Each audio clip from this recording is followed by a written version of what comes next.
Hello there everyone. So this is an upgrade for my building planner. This is Building Planner 3.0. So what it has in terms of major changes, it has a nice spreadsheet explaining how it works. It was brought to you by Susavile, the Sniper Devil, and Mr.Lichti. Mr.Lichti did the most of the job actually here on this version. And it posted there, so I'm actually posting on his behalf as well and making a video just to let you guys know about it. So what has it changed actually? You now have a scroll down here in terms of the houses. This is I'm checking the Roman one for the different houses, and it will change their traits and such. Also you have a go-to point. You can check out the empire total, is much easier and it has a lot of provinces to check.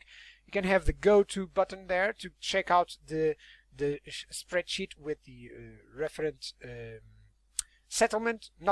province, of course. And as you can see, there's actually subtotals here. Some of the unnecessary cells, the unnecessary cells are hidden now because they're no longer needed. And yeah, that's really cool, much more visual friendly, let's say. It's much better. I am actually starting to use this one. It's really cool.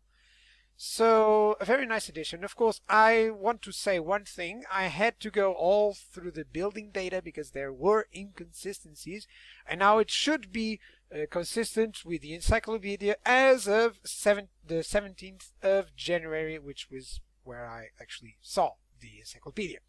So at least lets me I can now relate to the encyclopedia on one given day, let's say, because it's constantly changing.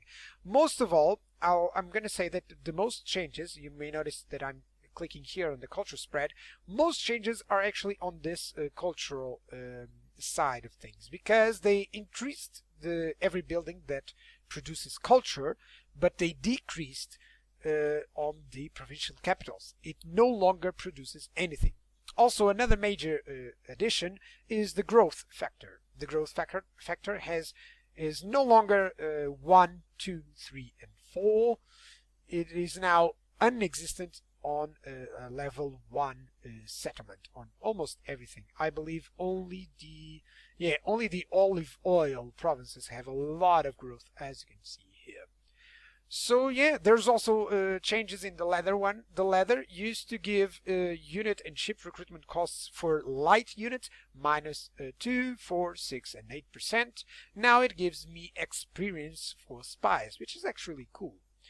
In terms of iron, used to be for minus 2% for heavy units, and now it's for land units, which makes it every province with iron is actually the best to produce units, I would say. You know, just consider going to iron for really fast, minus 8% on every single unit that you produce on your game. It's gonna make a lot of difference. There's actually been a buff as well.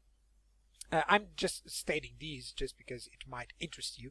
There was a buff in the industrial buildings. They now produce a lot more wealth, which makes them even more OP.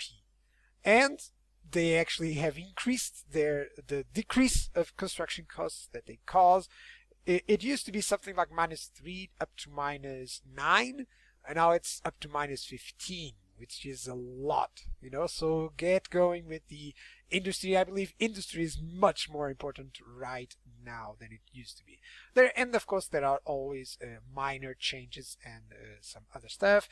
I'll link this one on the video, of course, that I'll be making, and I'll repost it on the same post on the forums that I've done. So many thanks again. There's actually 2 other new things. The difficulty data, which is really cool. The data for the difficulty is really cool. It interests a lot of people, and it seems that this was brought to us by Skystorm and its tutorials on YouTube. Be sure to check those out. And the faction data, of course, with all the factions over here and the different data. You might want to check out this right here, but of course you do have this on the game. This was mostly just to do the empire summary here. So yeah, of course, I have one for the Romans and another one for the Eastern factions, the Hellenistic factions, and the, well, let me check. The Hellenistic, yeah, I believe it's this one. Yeah, exactly. The Hellenistic factions, which you have a lot of them. Bactria was on the Eastern factions, but in terms of the buildings, it's actually a Hellenic faction. So yeah, that's why I added it here. So yeah, be sure to like this one and get planning your provinces, guys. Cheers!